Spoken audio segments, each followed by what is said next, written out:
Entonces no ocurre como por ejemplo en otros casos tipo Petrobras, que su directorio es bajo concurso público, convocando a los brasileños desperdigados por el mundo, lógicamente en otras condiciones muy diferentes a las que ocurren en el caso de Perú, de Perú. Entonces, hay ambos aspectos.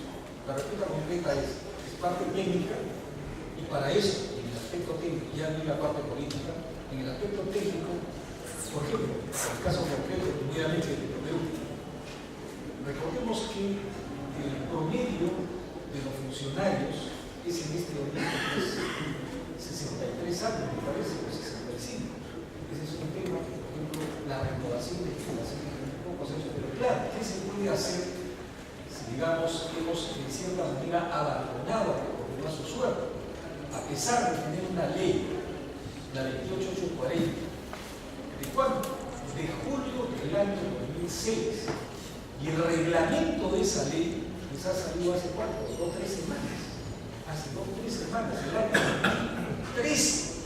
Entonces, es el componente en este caso político. Entonces, no hemos. ¿Qué cosa es la ley 28840? Es de fortalecimiento y modernización del petróleo. Eso es lo que el Congreso de la República, a iniciativa, y es importante, o en cuanto a la fecha, julio de 2006. O sea, todavía gobierno anterior a la anterior.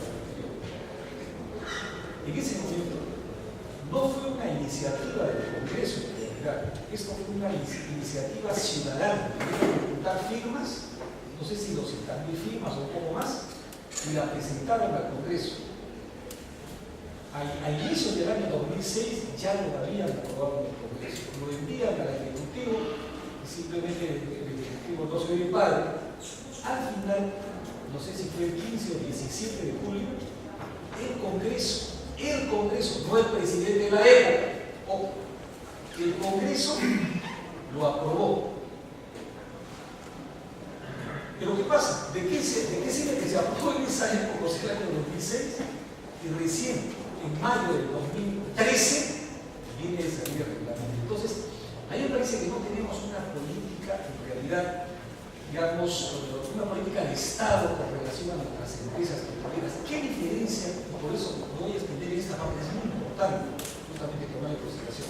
En el caso de Colombia en particular, porque hablamos del caso de Copetrol, otra empresa pública exitosísima, ciertamente, ¿no? Entonces, ¿qué pasa? Hay una política de Estado. Cualquiera que sea el gobierno que pase por Colombia, sabe muy bien que tiene un horizonte con relación a su petrolera estatal.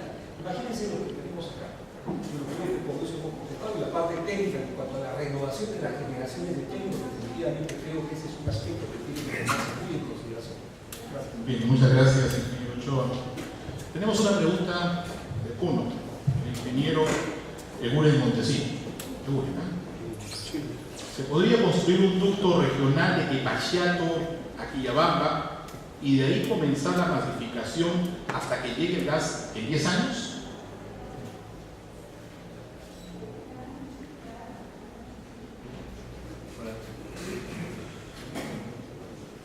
Por favor. Bueno, para responder esa pregunta, como ocurre, digamos, en cualquier tipo de proyecto, hay que hacer el estudio correspondiente. Un ducto de Quepachiato a Quillabamba me parece que es un ducto que también se ha estudiado en alguna oportunidad. No le podría decir si se puede construir o no. La única forma, digamos, las barreras que podría encontrar para que no se construya pasan básicamente por restricciones de tipo ambiental o arqueológico.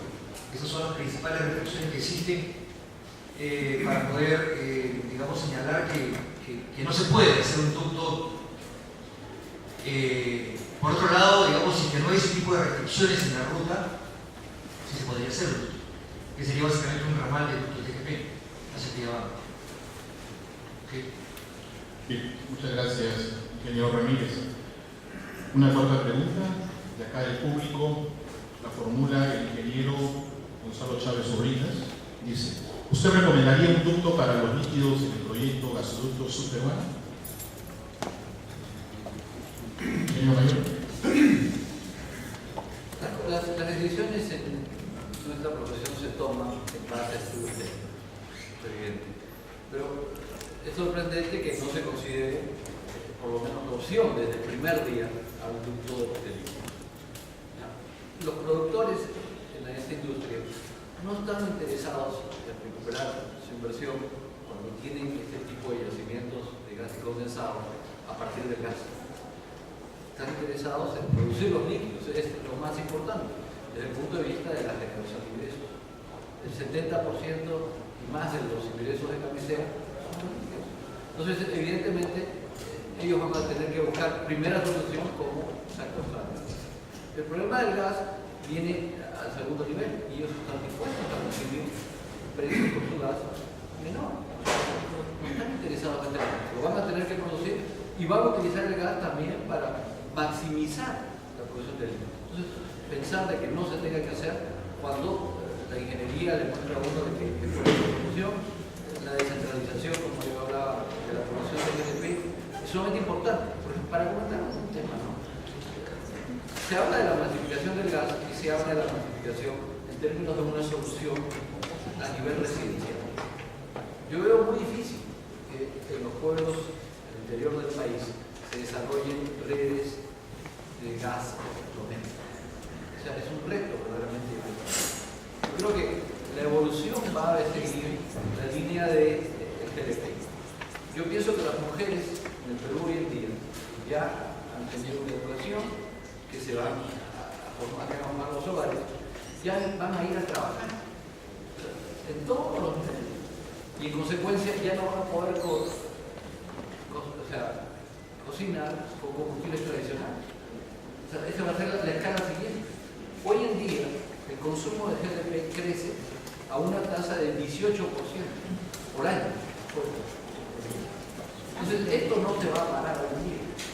Entonces, querer centralizar toda la población de GDP del piso, eso es lo que al final de cuentas se va a hacer, que sacamos mierda.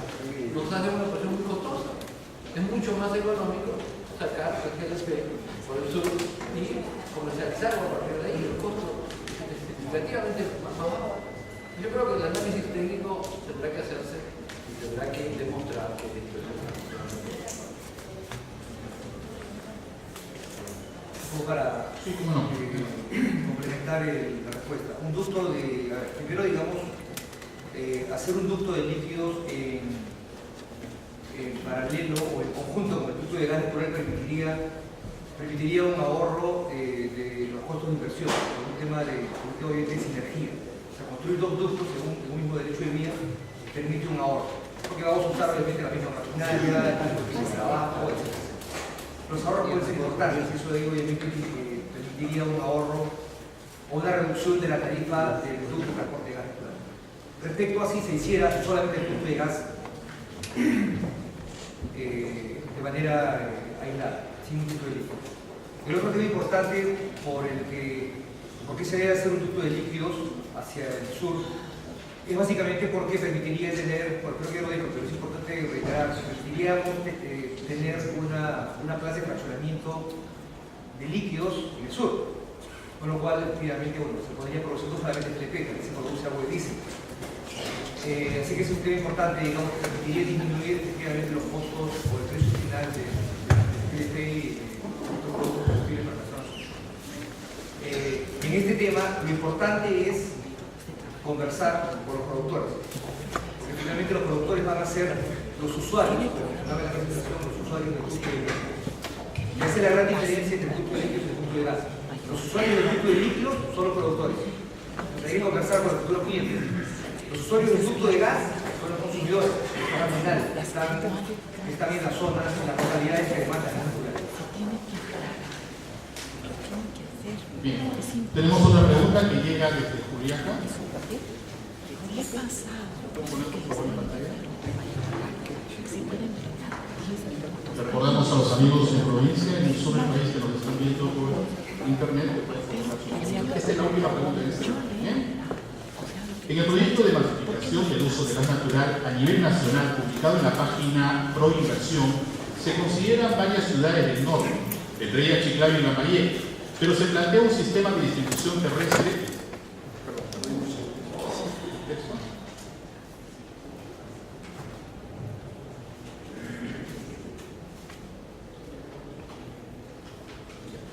Voy a repetirlo tal cual. En el proyecto de masificación del uso de gas natural a nivel nacional, publicado en la página Pro Inversión, se consideran varias ciudades del norte, entre ellas Chiclayo, Lambayeque, pero se plantea un sistema de distribución terrestre o marítimo, desde la planta Pampa Melchorita. ¿Por qué no se ha planteado la distribución desde la región de Talara, donde también se encuentra gas natural? Hoy en día llega gas de Talara a la región hasta Chiclayo. O sea, hay estaciones de gas natural vehicular que reciben gas asociado en los campos. Las soluciones terrestres, es decir, lo que se llaman los gasoductos virtuales, son soluciones muy puntuales, son soluciones restringidas a consumos muy específicos y la verdad que no resuelve el tema básico de la utilización normal del gas. Yo creo que a veces pienso, ¿no?, que se trata de hacer este tipo de soluciones de una manera aventurosa por querer mostrar que efectivamente el gas llegó. En su pueblo, señor, ya hay gas que usted va a poder utilizar. Pero eso no resuelve el problema sustancial. O sea, aquí estamos poniendo la carreta delante de los caballos. O sea, creo que aquí es importante que aquellos proyectos grandes que utilizan volúmenes importantes, que anclan las redes, se permiten ir del punto A al punto B, son los primeros que hay que desarrollar. Hecho ese proyecto grande, uno puede distribuir gas en muchas formas, por una red pequeña, a través de un ducto pequeño, a través de un camión que lo lleve a una industria minera, o sea, de muchas maneras. Pero si no hacemos estos proyectos grandes, estamos perdiendo tiempo. O sea, yo creo que estos proyectos lo sumen. Y la prueba es que nos han anunciado ya varias veces estos proyectos. Ya llevamos 2 años esperando que comience la implementación virtual. Siguen virtual. Hasta ahora no lo sabía, pero nadie ha visto. Yo he escuchado, he leído noticias que en 9 meses vamos a tener en Huancavelica casi. O sea, creo que es hora que digamos, no, eso se va a venir. O sea, yo no digo que es una mala idea. Yo no digo que si hay 2 industriales en Arequipa que mañana quieren comprar un poco de gas y que compran y lo llevan en el camión, porque eso entra en la economía de esa industria, perfecto. Pero eso no es la solución al problema. Yo creo que la solución del problema pasa por sacar estos gasoductos y sacarlos correctamente. ¿Algo más importante? Sí. Complementando, bueno, está muy bien, es un tema preocupante del asunto de los gasoductos. Fíjense, hay un proyecto, un gasoducto del Zócalo hacia Sechura, y algunos agricultores, no todos, casi todos, se han opuesto. Y que está demorando cuánto ya, como 4 años, y hasta ahora, el tipo probablemente 60, 70 kilómetros. Hasta el día de hoy no logra construirse. Eso es en cuanto a la parte de la utilización del gas natural y alrededor. Hay otro tema. Hay un poco que nos damos entre conocemos. ¿Cómo venimos depredando el recurso en el área del noroeste particularmente? No solo venteamos, o sea, botamos a la atmósfera, sino quemamos a diario. Y cualquiera que vaya al noroeste podrá observar unas antorchas gigantescas, que no es Navidad, porque sin embargo todo el año pareciera que fuese Navidad, antorchas gigantescas, gigantescas, y que estamos permitiendo que se quemen el recurso. ¿Por qué? Porque no se utiliza. Porque precisamente, ¿qué cosa? Digamos, no se hace de cierta manera los dispositivos no solamente ambientales, sino de transporte. O sea, en este momento estamos en el noroeste quemando gas y botando gas. Y sin embargo, podría eso utilizarse precisamente ¿qué? Es lo que se denomina la masificación, por lo menos en el caso del noroeste, porque en otro sería mucho mejor lógicamente si se pudiese instalar alguna cosa, pero eso también hay que promover. Bien, muchísimas gracias a nuestro panel de invitados y expositores. Antes de pasar al coffee break, les informamos que en el siguiente bloque va a estar con nosotros el doctor Hugo Santamaría Guzmán para hablar del rol de gas para el Istmo del Sur. Vamos a pasar una ronda de preguntas y luego va a haber una edición de líderes de opinión invitados.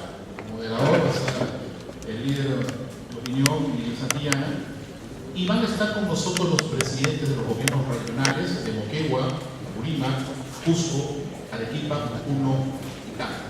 Finalmente, tendremos las palabras y conclusiones del foro de nuestro decano nacional, sí, Carlos Herrera de Sáenz. Tenemos 5 minutos, me están pidiendo finales, por favor. ¿Sí? Si fuera tan poquito.